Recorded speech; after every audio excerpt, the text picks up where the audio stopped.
ایک اہم بات مجھے آپ تمام حضرات سے عرض کرنی ہے اور آپ کے واسطے سے پوری مسلم قوم سے خاص طور پر اور برادران وطن سے بھی عام طور پر،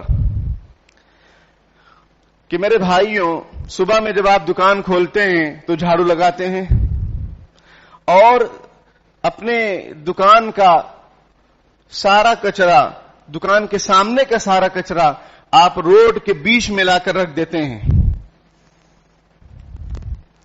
میرے بھائیوں، یہ نادانی کی بات ہے، کم پڑھے لکھے کی بات ہے، افسوس کی بات ہے۔ لوگ آ رہے ہیں، جا رہے ہیں، آپ زور زور سے جھاڑو لگا رہے ہیں۔ جن حضرات کے مکانات ہیں روڈ کے کنارے وہ بھی ایسا کرتے ہیں، جن کی دکانیں ہیں، ٹھیلے ہیں، وہ ایسا کر ہی رہے ہیں، اس میں کوئی 1% کا شبہ نہیں۔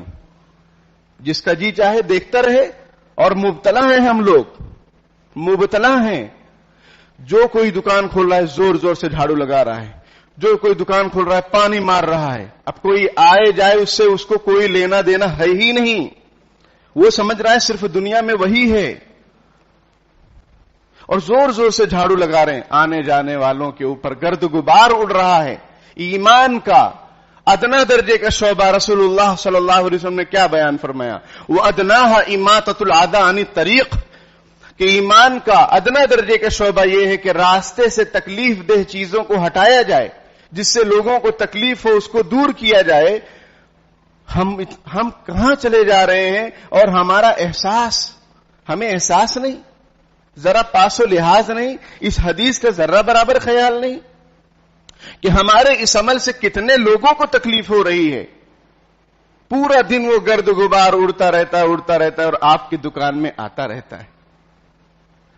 کھاڑو کھودے تے پڑے، ایسا گجراتی میں کہاوت ہے کہ جو گڈھا کھودتا ہے وہی اس میں گرتا ہے۔ آپ کیا سمجھ رہے ہیں کہ آپ اپنے دکان کا اور مکان کا کچرا روڈ کے بیچ میں جو لا رہے ہیں اس سے آپ نے اپنے دکان اور مکان کو صاف کر لیا؟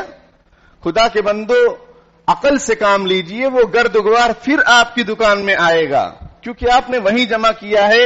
لوگوں کے آنے جانے سے، ہواؤں کے اڑنے سے وہ سارے گرد غبار پھر آپ کی دکان اور مکان میں آ رہے ہیں۔ یہ طریقہ انتہائی بھونڈا ہے۔ ایسا لگتا ہے کہ مسلمان بھائی، مسلمان کون؟ امت مسلمہ کون؟ ہم اور آپ کون؟ ہم خلیفۃ اللہ فی الارض ہیں، ہم لیڈر ہیں۔ افسوس کہ ہم نے اپنی لیڈرشپ کھو دی۔ غلامی میں نہ کام آتی ہیں شمشیریں نہ تدبیریں، جو ہو ذوق یقین پیدا تو کٹ جاتی ہیں زنجیریں۔ غلامی اتنا سوار ہو چکا ہے، اتنا حاوی ہو چکا ہے غلامی کا خیال اور تصور کہ کچھ سمجھ میں ہی نہیں آ رہا ہے کہ کیا صحیح ہے کیا غلط ہے، کچھ بھی کر رہے ہیں۔ تو ایمان کے 70 سے زیادہ شعبے ہیں۔ اعلیٰ درجے کا شعبہ وہ لا الہ الا اللہ کہنا ہے، ادنا درجے کا ایمان کا شعبہ وہ یہ ہے کہ راستے سے تکلیف دہ چیزوں کو ہٹایا جائے۔ میرے بھائیوں، ہم ثبوت دیں کہ اللہ کا شکر ہے ہمارے پاس ایمان کا اعلیٰ درجہ بھی ہے اور ادنا درجہ، بلکہ ہم تمام شعبوں پر عمل کرتے ہیں۔ نہ یہ کہ اپنے اعمال اور کردار سے یہ ثابت کریں کہ ایمان کا ادنا درجہ بھی ہمارے پاس اب نہیں رہا۔ اپنے کردار سے یہ ثبوت مت دیجئے۔ اچھے خاصے لوگ، نمازی حاجی، وہ دکانوں کو صاف کر رہے ہیں تو سارا کچرا بیچ روڈ پر لا کر رکھ دے رہے ہیں۔ آنے جانے والوں کو تکلیف ہو رہی، اس کا ان کو ذرہ برابر کوئی احساس، کوئی پرواہ ہی نہیں۔ المسلم من سلم المسلمون من لسانہ ویدی، مسلمان وہ ہے جس کے ہاتھ اور زبان سے دوسرے مسلمان محفوظ رہیں۔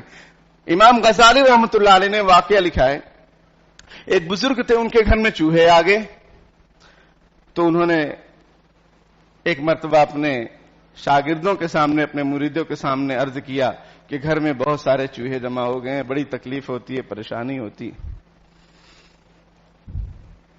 مریدوں نے ایک مرتبہ سنا، دوبارہ جب پھر کبھی کچھ دنوں کے بعد انہوں نے یہی واقعہ ذکر کیا کہ اس طرح تکلیف ہو رہی۔ کسی نے کہا، حضرت ہم نے پہلے بھی کہا تھا کہ آپ دوا لا دیں یا کوئی بلی پال لیں تو سارے چوہے بھاگ جائیں گے۔ انہوں نے کہا کہ میں اس لیے نہیں پال رہا ہوں بلی کہ وہ چوہے پھر میرے پڑوس کے گھر میں چلے جائیں گے، وہاں تکلیف پہنچائیں گے۔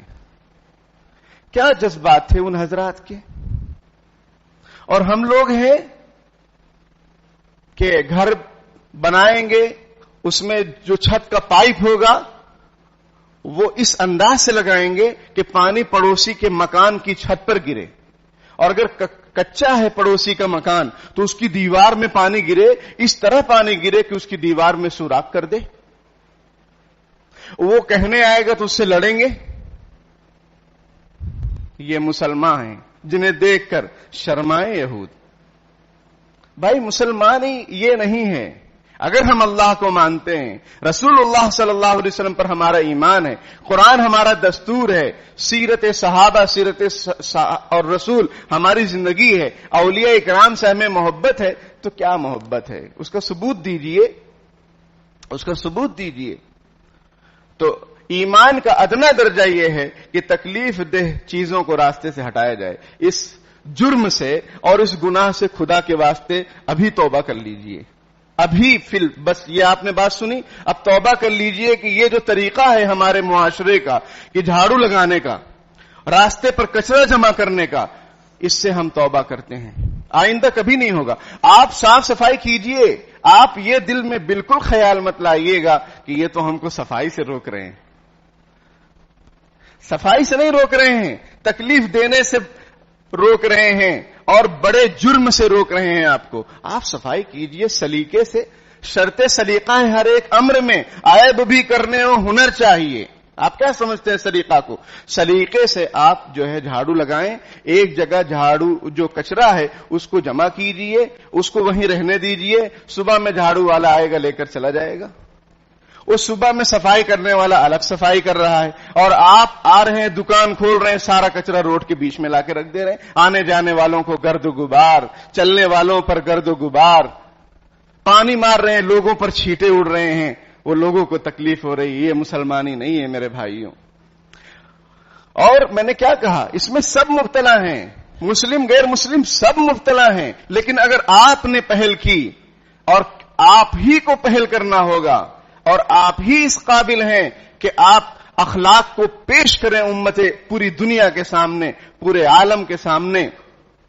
اور کیونکہ آپ مقتدی ہیں، آپ رہبر ہیں، آپ بہترین امت ہیں، آپ لیڈر ہیں، آپ خلیفۃ اللہ فی الارض ہیں، لوگ آپ کی پیروی کرنے کے لیے بنائے گئے ہیں، آپ کو لوگوں کی رہنمائی کرنے کے لیے برپا اور پیدا کیا گیا ہے، تو آپ یہ عمل شروع کیجئے۔ اللہ تعالیٰ توفیق عطا فرمائے۔